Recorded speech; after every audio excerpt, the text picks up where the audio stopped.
So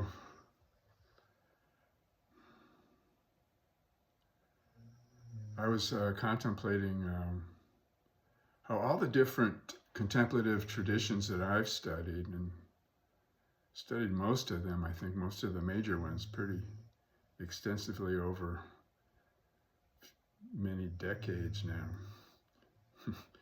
more than many years, many decades. Um, and in all of them, they will talk in different languages a little bit, they use different terms, but the spirit of all of them seems to be that the foundation is that meditation and contemplation itself is um, letting go of discursive thinking. And, and I think that the first one she's talking about is opening the five sense doors to whatever is happening. When we just let go of like trying to grasp our thinking, which Buddhism talks more specifically about than maybe some other traditions. But then the sense world, the sense doors are always already open.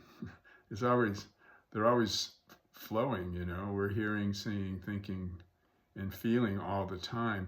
But because in our culture, I guess, we have we add a lot of unnecessary thinking, a lot of unnecessary stories, so we lose touch with the fact that our senses are open a lot of the time. And so I think, maybe the first step in letting go is the willingness to explore our actual experience of thinking and of our sensory experience and how they interrelate, because they do interrelate a lot. Maybe the main way that I've experienced them interrelating is that if we just consciously make the effort or be aware of noticing thinking without trying to grasp them, without trying to control or get rid of them, but welcoming the energy of thought. And what I begin to notice, and what other teachers, or especially teachers more experienced than me, say, is that when we do that, when we just notice that, what we notice is that thoughts arise and vanish by themselves. So we don't have to do the vanishing for them. They just vanish automatically by their very nature. And one way you can validate this in our actual experience is just ask yourself, well, what is the actual substance of a thought?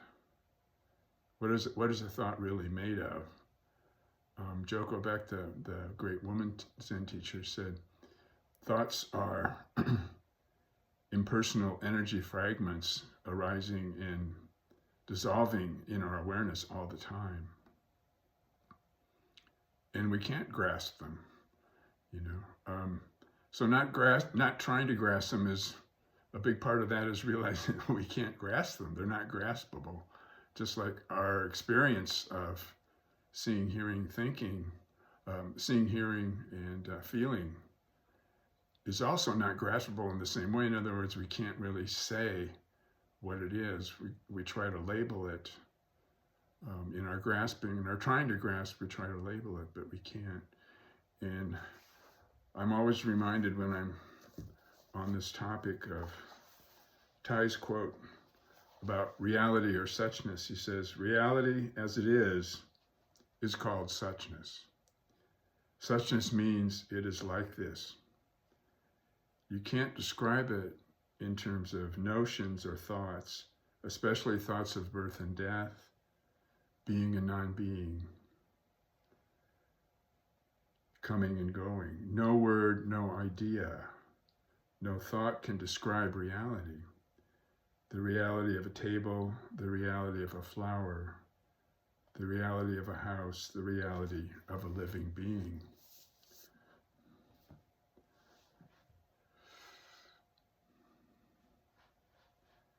So Tai also says one of the reasons, or maybe one of the insights we gain about this is that we can't know reality, or we can't know our here and now, all pervasive and all fulfilled being as an object. We can't know it as like we know a table or a flower, because it's too close to us. But we know the aliveness of it. We just don't know what that is.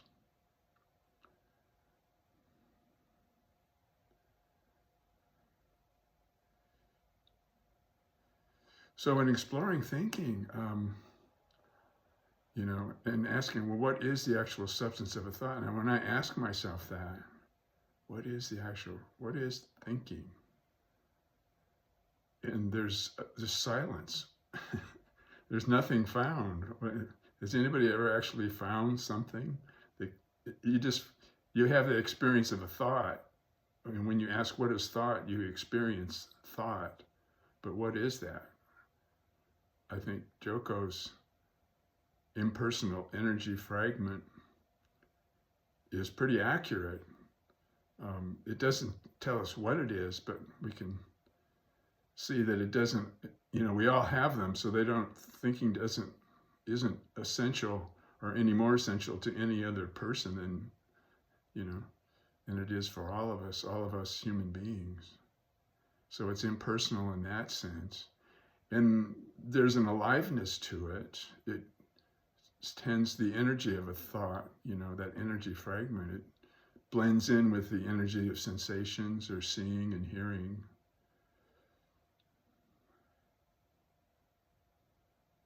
But Hakuin Zenji, in his Song of Zazen, he said, our thought now being no thought,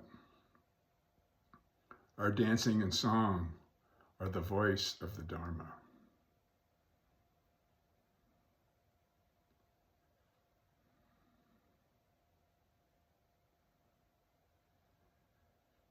So, what does that mean? Our thought now being no thought, our dancing and song are the voice of the Dharma. I think we could say that phrase is an expression of his being free of thought.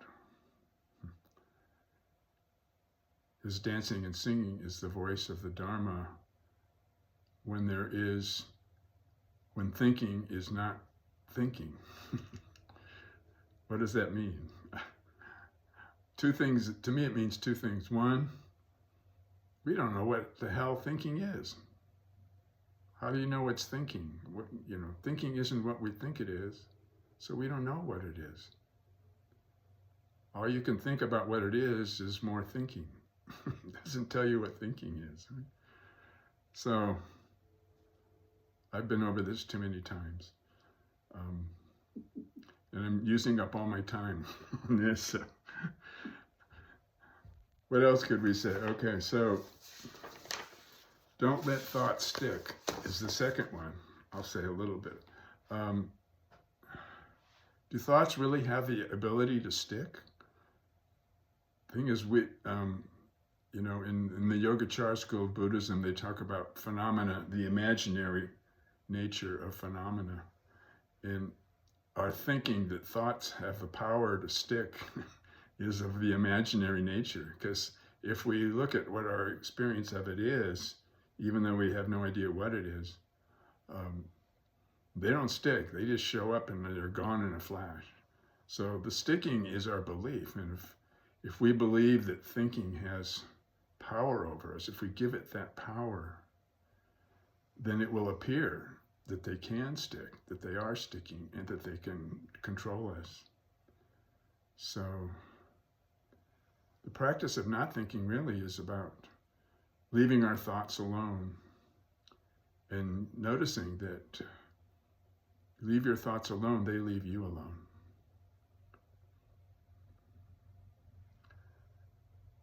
So another part of the imaginary nature of thinking is that they have the power to separate things.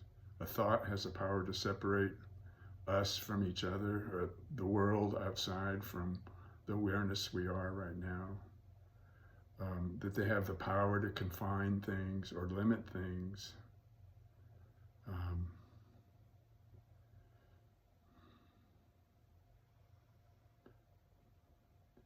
But if we don't give them that power, where's their power? They're just impersonal energy fragments, and we don't have to be bothered by them. Just be open to that possibility, even though I know what I'm saying doesn't really make any sense logically if you haven't thought about it or if you haven't contemplated it. Don't think about it. Contemplate it.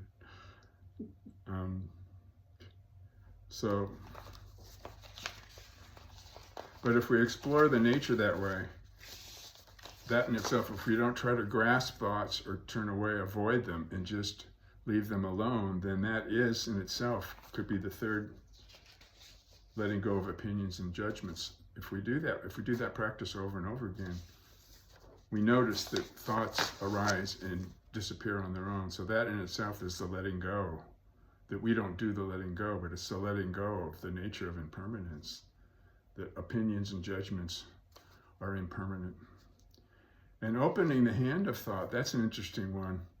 Opening the hand is a good image of like releasing the effort to grasp, right? You release the effort to grasp your thinking. And so if we rest our attention or just relax our attention, let it fall back and rest in its source. So attention in the source of the presence here and now that Thay says is all we need to be happy, is our presence here and now. And that allows the opening of our sensory experience, allows the feelings to come close so we notice them. And we notice that everything happens within our being, including the peace and the unconditional, boundless reality.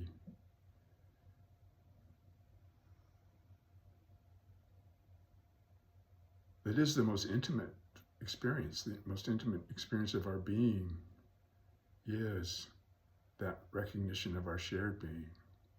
So all these things, the fact that when we talk about this stuff, it's stuff we all experience in some way,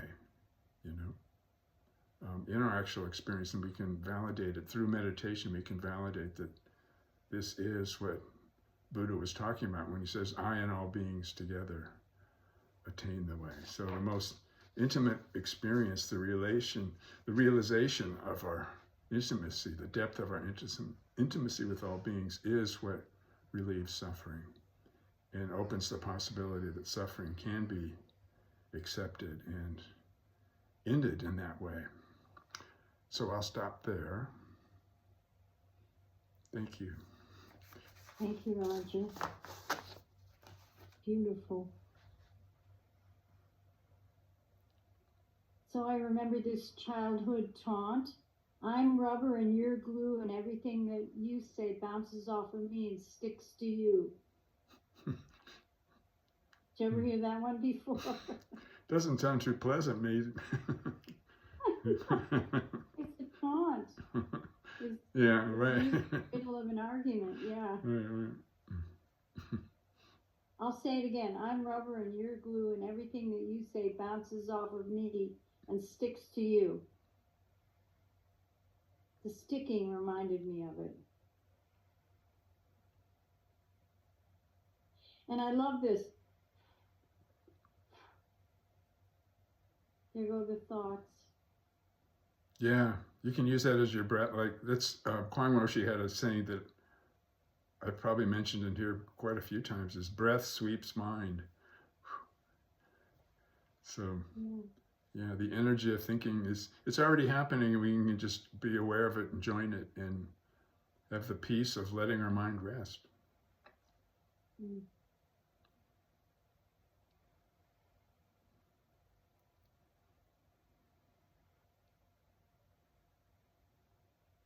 want to say thank you to both Judith and Roger tonight for that meditation and teaching. Judith, that meditation is just the type of substance that really, really resonates with me. I enjoyed that. Again, it rang me like a bell. It was wonderful. And of course, Roger's spot on with those comments you had about the teaching. And, I could prattle on about this particular practice for hours, but I'll do my best to keep it very brief and concise.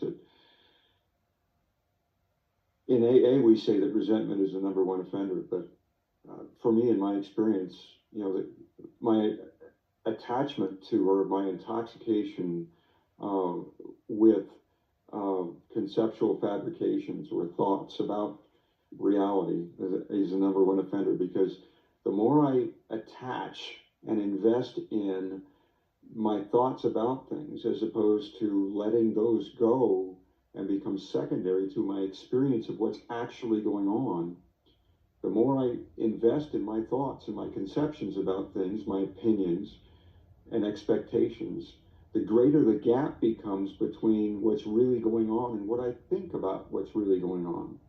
And therein lies the ground of my suffering. I start to behave very unskillfully. I start to having this incredible tension because what I'm experiencing and what's really going on and what I'm thinking about what's really going on are two vastly different things, very inaccurate.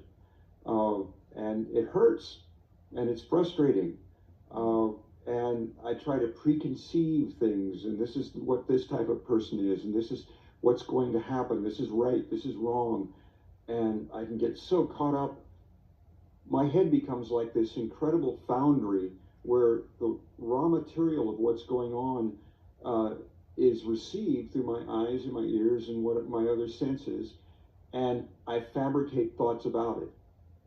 And there's just so much going on there. It's cacophonous, and there's no time off. Everybody's working overtime. There's no rest, and it's just exhausting.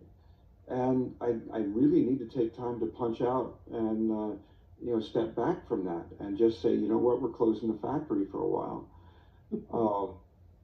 So I really, really appreciate this this meditation and the teachings, because they're so spot on to my experience, to the degree that I have my thoughts, which are very valuable tools, my concepts about things, if they're in proper context. And I have to be willing to be comfortable with no ground, with not trying to defend my ground, my sense of self-identity and context with whatever else is going on, and relax into what's really going on and witness, just simply receive what's going on, and then act accordingly with my thoughts and opinions and expectations very much secondary to my experience of what's happening. To that extent, I can become more accurate and certainly much more at peace with what's going on, as opposed to trying to force reality to fit my ideas about it. That's just exhausting. And I have such a lifelong habit of doing that. And I'm really grateful to the practice and grateful to teachers like you to help to remind me and to try to guide me along that path. So again, thank you. I really, really appreciated what you shared tonight. Yeah, thank you, Lee. One of my later teachers, my Zumi Roshi, when I'd have Dogasans with him, I didn't get to have that many, but he would say to me that, in line with, the main teaching of meditation, the main instruction is letting go of discursive thinking. He says, close the gap between yourself and yourself. And that practice, his saying that helped me to really commit to that practice of not grasping, not turning away. And you realize that the gap itself is imaginary. Yeah. And so there's a peace there. And And he said, you will realize that there is no, the gap itself is imaginary, he would say. And he would also say, people would ask me, what are the three main beliefs that prevent us from recognizing our true nature, that veil our true nature? And his response to them and to me was, there's only one, the belief that our true nature can be veiled. Huh.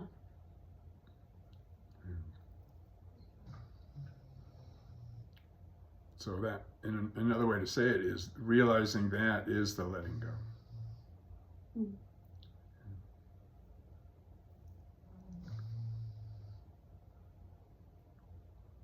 One trick for me also is, just briefly, is to use that tension that I experience when I start to generate that gap, becoming invested in that. Use that itself, that frustration, that tension, whatever it may be, as kind of a mindfulness spell, because here I am experiencing this. I've created this this situation, and drop it. You know, that thing. It's just, I can't wait to use that. I absolutely cannot wait to use that. Yeah, you don't have to beat yourself up for not remembering it in your mind when you're thinking. You can remember it in your suffering because you don't like it. Absolutely. Right? Yeah. Any more thoughts about it is just adding layers to the thought machine, and we've already got plenty of that. Thank you very much.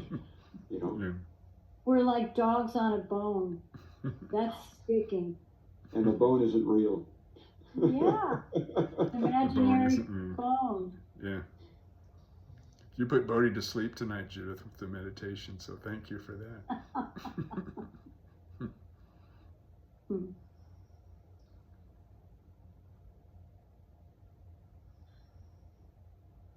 Still got 10 minutes. Thank you both for the meditation and the dog. It's a kind of really relevant topic since most of us have the human, capacity to think, even when we don't really want to. But what came out for me, that I just have become more aware lately. Besides some of the communication behaviors that I have,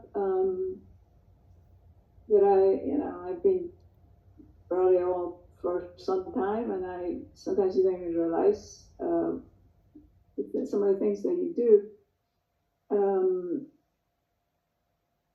But I'll go to that later. The one thing that came out for me is it just seems that from observing friends and observing myself, some of the biggest causes of the incessant mind annoyances or thinking annoyances. I'm going to put it that way because, because in this case, it's an energy that doesn't seem to, I don't know, that it's hard to, when you don't address things right away, and then things become bigger because you don't address them, or anyway, what I guess the point that I'm making, I just started to talk to somebody in Hidden Brain, and the way they address that is first plumbing and then beauty. First you gotta take care of what's important, and then you worry about, when another way to put that is when there's fire, it's not time to decorate. And I think it was Adriana Huffington in the newspaper. Yeah, and I think when we don't address things when they come up, or we're not upright in one way or another, some of these things are the biggest causes of our suffering, because we try to there's shame, there's regret, and it's like you try to you wish you had, you go back to the past, kind of wishing, what if you had done something different, or what if you had this or that, and recently I've also had friends with really big issues. They relate due to the fact that that they didn't take action when they should have, different ways, and so things got really big, and they went on to try to address the issues. It's like emotional, psychological, and a spiritual bypass. So instead of do the plumbing first, and then you go and you address, and then you take care of the other stuff. But I'm just seeing that so much more clearly now. That it doesn't mean that your thinking is going to stop or your suffering is going to stop. But I find that, even when you have done the best that you were able to do in some situations, it's like it's much easier for me to just let go of the thought, what if, or did I do the best that I could with so and so, or whatever situation. And I mean, it's happened to me very recent. And then when when I think to myself, yes, I did my very best. And when it came to a point where where my safety, or my, I had to also, I had to create boundary, because it's like I can do so much, but if you want my blood, I can't. I'm sorry, I can't go there. It's like, okay, there's a boundary there. I also count, and I as much as other people, we have to be on equal basis. I mean, I know that sometimes, I don't know. I guess there's differing opinions on these, about going, I don't know. I don't want to go there, but yeah, I just,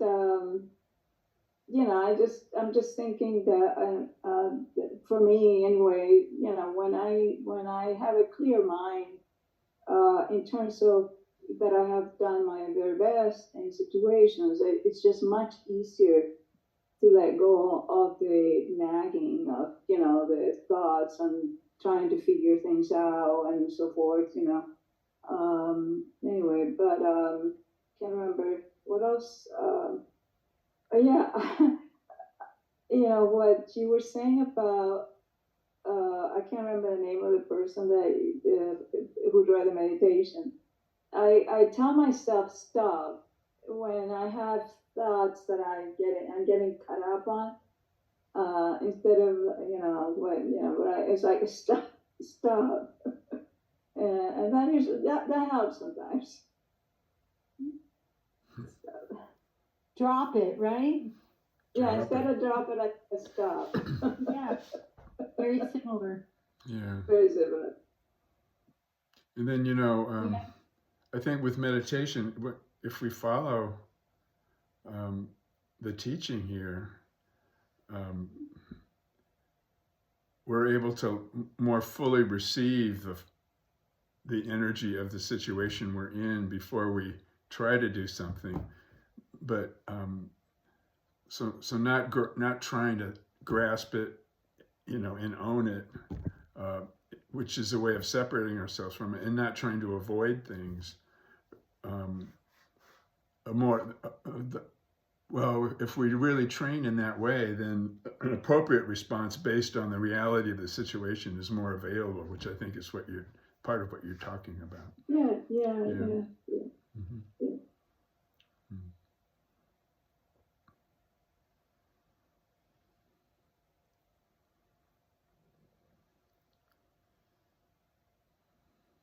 Norma, would you like to share before we have a couple minutes left?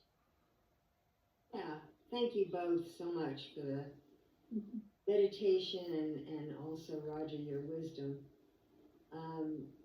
I find because of the practice, when my mind starts to wander about something that happened, I really have begun to just let it go. You know, just once I become aware that this is bothering me for one reason or another, I can let it go. And I really like the physicalness of blowing on my hand. Yeah. I think that that's another element that I think can be very helpful. Mm. And also just the visual of it being a weed that, you know, you're blowing out into the wind. I really like that too. So I'm going to try that. For sure. But yeah, I don't spend a lot of time thinking that way. I think I just have too many things that I'm doing that go on that doesn't even allow for that. But sometimes when I get up in the morning, I will have, you know, that's when thoughts come in. And so it's very helpful to remember, just let it go. You know, just let it go. And that's what I say to myself. Just let it go. So, anyway, thank you so much. It's always a pleasure to be with you all and just to have this opportunity to be together. I appreciate Thank you so much, Norma. Will you give us your bell? it. Sure.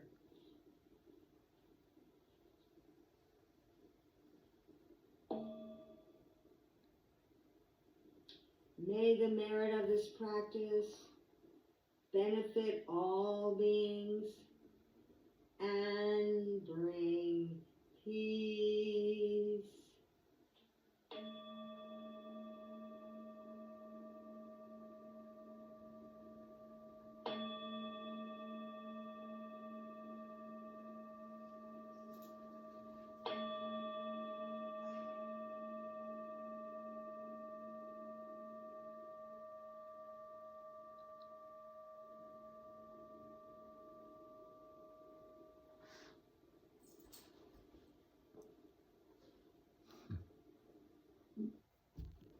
Thank